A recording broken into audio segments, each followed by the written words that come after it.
Let's go, let's go, let's go! It's Mike Bowens with you, ready to motivate you through the Word of God. We come to unleash the creativity within you. This is how we doing it. We doing it big this morning. We doing it big every day for the rest of our lives. Start looking around, start being creative. Hey, you may cook the best macaroni and cheese that anybody has ever tasted. Why don't you box it up, put it in some little tins or some little cartons and start selling it?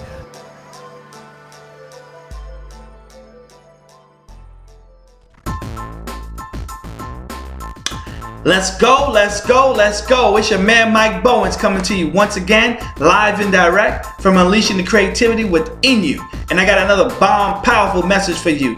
This message is called A House Divided.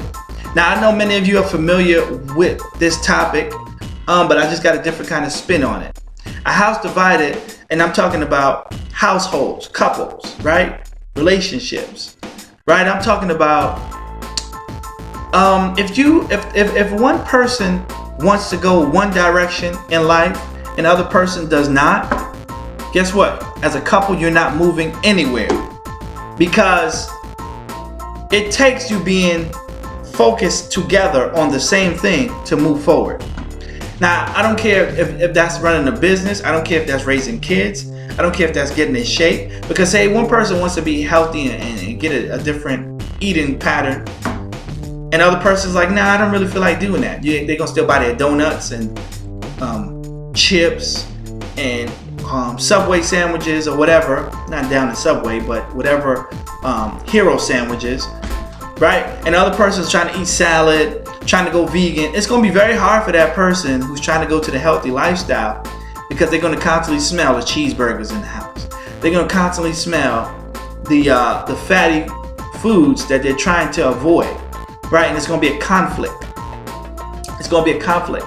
Say you have one person who wants to be debt free, and the other person don't really care about being in debt.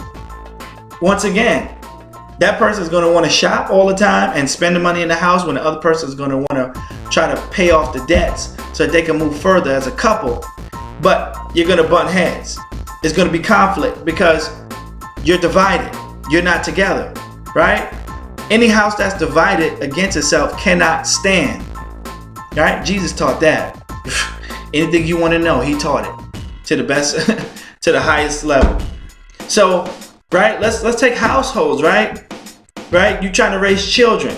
One of you is a disciplinarian, and you like to discipline the kids, not always beating. I'm not talking about that. I'm talking about maybe timeouts, maybe taking away video games, maybe, taking away the cell phone, whatever. With the other ones, kind of like a softie.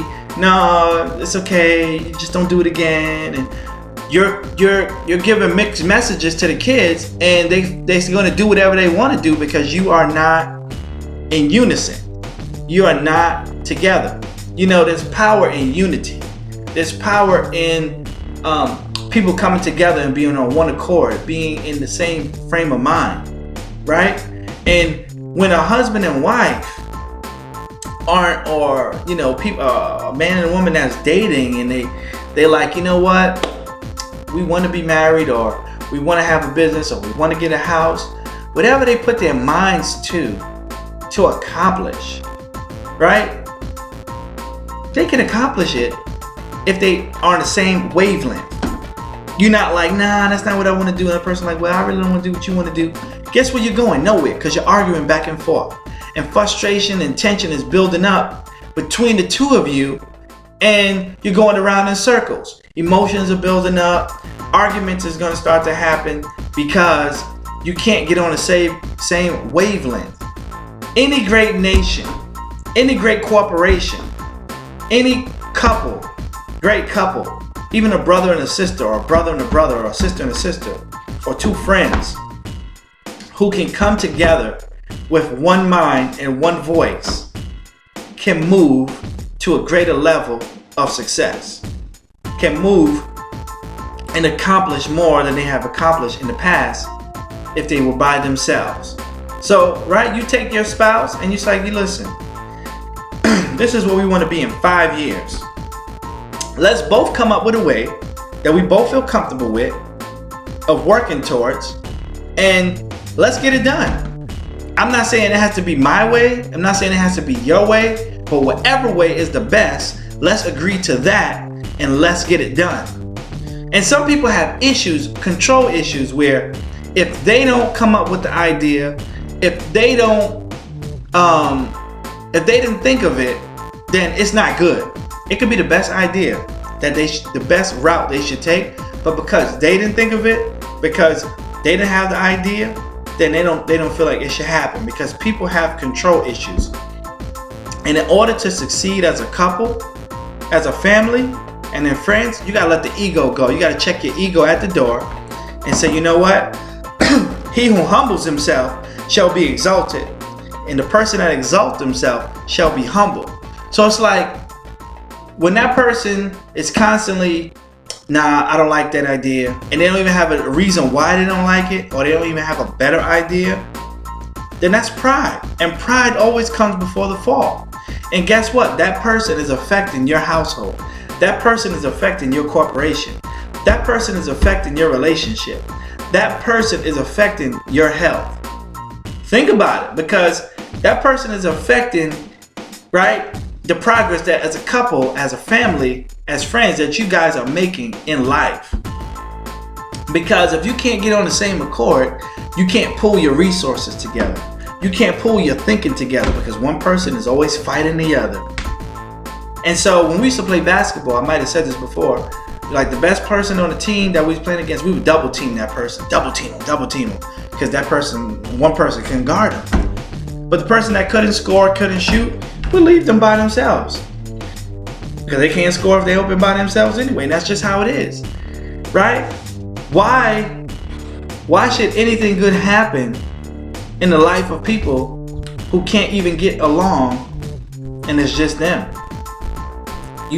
I'm not saying that the government's not coming against you, people not picking it outside your house, it's just you two, and y'all can't even get along, and you're arguing and fighting over what route and decisions you should make. Instead of saying, you know what, let's come together. We on the same team. We both want the same things out of life.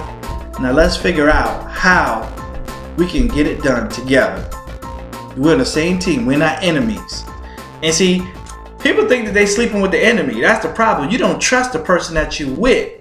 You think that they out to harm you. And my question is, why would you marry, or why would you be in a relationship with a person you don't trust? It don't make sense. It don't make sense. Why would you be in a relationship with a person you don't trust? Because if you don't have trust, listen, back in the days, the old school players used to say it like this: baby, if we don't got trust, then we don't got nothing.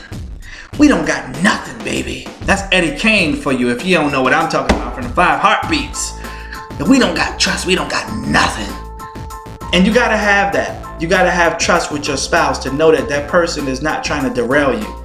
That person is not trying to take you out and put you in a bad situation. As long as you both thought it through together and you came to an agreement, then you are in unison, right? And a fist is always going to be stronger than one finger. It's always a fact. I want you to think about that as I get ready to shut out this video. This is your man, Mike Bowens, saying a house divided cannot stand. Until next episode, be blessed.